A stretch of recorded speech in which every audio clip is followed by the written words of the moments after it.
Three, two, one. Assalamualaikum warahmatullahi wabarakatuh.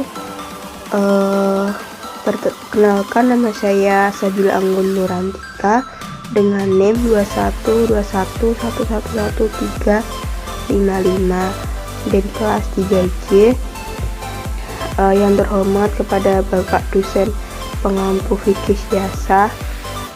Di sini saya akan menyampaikan materi tentang dasar pembentukan ilmu fikih siasah dan sumber ruang lingkup fikih siasah. Setelah ini akan kita bahas satu persatu. Baik, yang pertama yaitu materi tentang dasar pembentukan fikih siasah. Fikih siasah dari kata sasa, artinya pemerintah. Siasah mengandung arti mengatur, mengurus, memimpin. Sedangkan siasah adalah peraturan perundang-undangan yang mengatur keadaan manusia dalam memelihara ketertiban. Jadi secara terminologi adalah fikih siasah mengatur atau memimpin sesuatu dengan cara yang membawakan kemaslahatan. Secara etimologis dan terminologis, fikih siasah adalah ilmu yang mempelajari hal ihwal atau seluk-beluk pengaturan dan kebijakan pemegang kekuasaan yang sejalan dengan dasar-dasar ajaran syariat untuk mewujudkan kemaslahatan umat. Kemudian melanjutkan materi yang selanjutnya, yang kedua yaitu tentang sumber ilmu fikih siasah. Ada 4. Yang pertama yaitu Al-Quran dan Al-Hadis atau As-Sunnah. Kemudian yang kedua tentang sumber-sumber tertulis selain Al-Quran dan Al-Hadis. Kemudian yang ketiga peninggalan kaum muslimin terdahulu. Itulah sumber ilmu fikih siasah. Kemudian materi yang selanjutnya yaitu tentang sumber dan ruang lingkup siasah. Itu ada 2. Yang pertama itu tentang objek fikih siasah dan kemudian yang kedua tentang metode fikih siasah.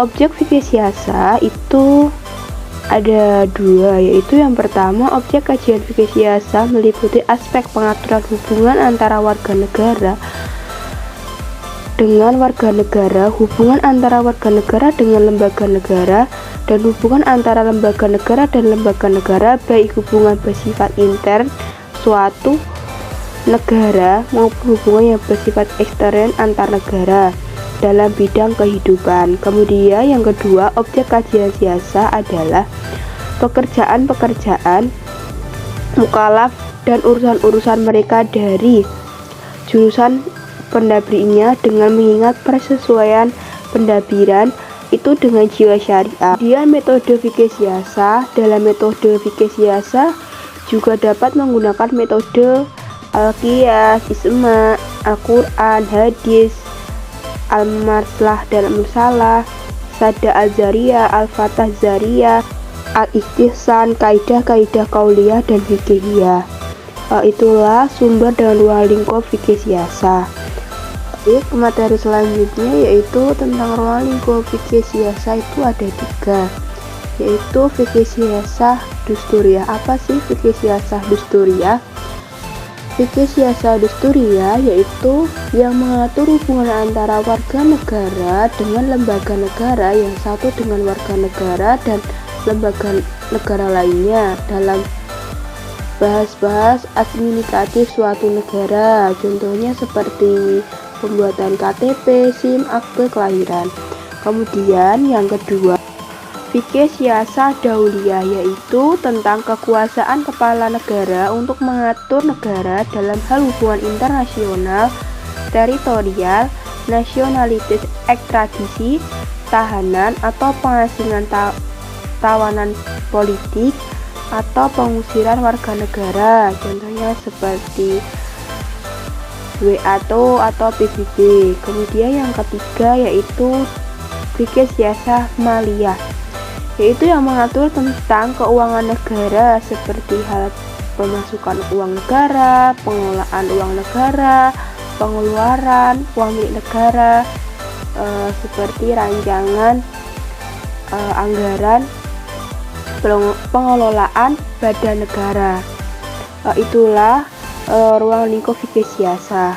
Kemudian materi yang selanjutnya yaitu tentang pengembangan fikih siasah di era modern.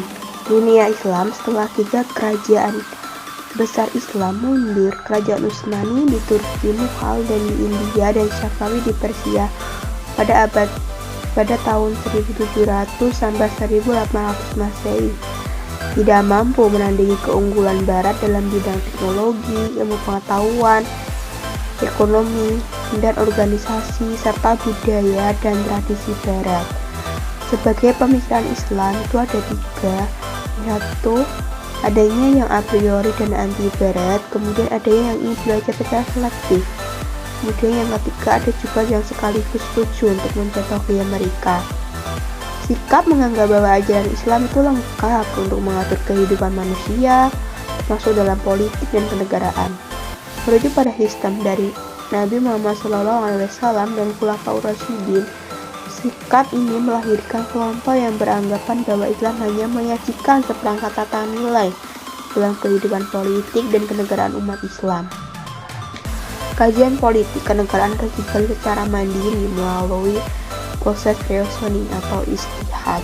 Cukup sekian yang dapat kami sampaikan tentang materi pada pertemuan ketiga itu.